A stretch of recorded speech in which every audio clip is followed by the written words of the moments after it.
I remember ironing my shirt late at night for work the next morning in front of the TV.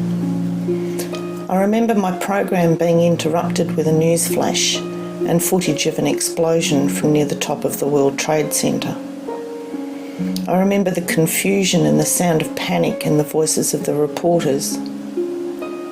I remember the new footage of the plane. I remember the second plane and the slow motion collapse of the building. I remember feeling numb.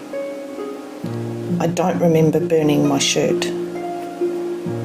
I remember ringing a friend demanding that she turn on the news.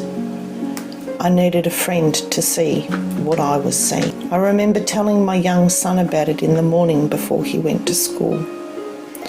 I remembered he was frightened that the bad men would do the same thing at his school.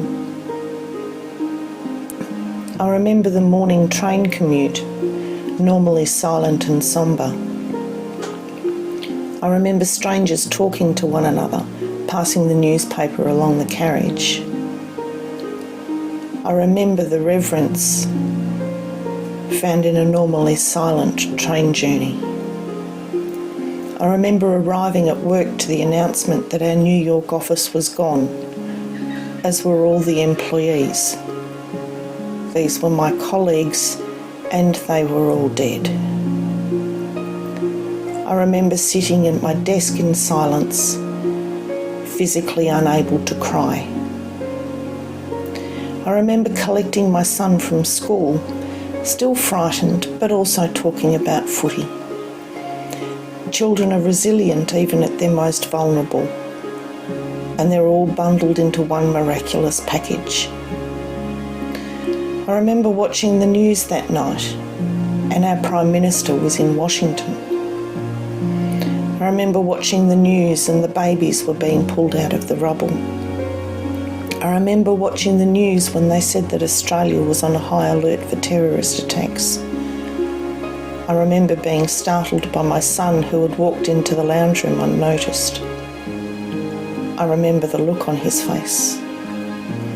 And through all my own fear, the fear that the sanctuary of my own home was gone because terrorism was now in my lounge room, I garnered the strength to remind him about all the good that was in the world. The firefighters who were working tirelessly to find anyone and everyone, survivor or not. The hospital staff working with those who were injured all day and all night to help those who had been hurt.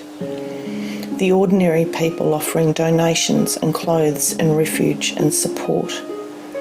I told him about the strangers in the train. I reminded him about his teacher. I reminded him about his footy team and the coach and the canteen mums. I reminded him that there was more kindness in this world than bad things. I remember resolving to notice one kind thing every day and tell my son about it. I remember this day 18 years ago like it was yesterday. I remember my friend Jenny visiting the memorial in New York earlier this year and showing me her pictures. She had no words. I remember thinking that the memorial was so very appropriate, respectful, and with all the reverence that all of those lives deserved. Today, as I write this down and remember, tears locked away for 18 years flow freely.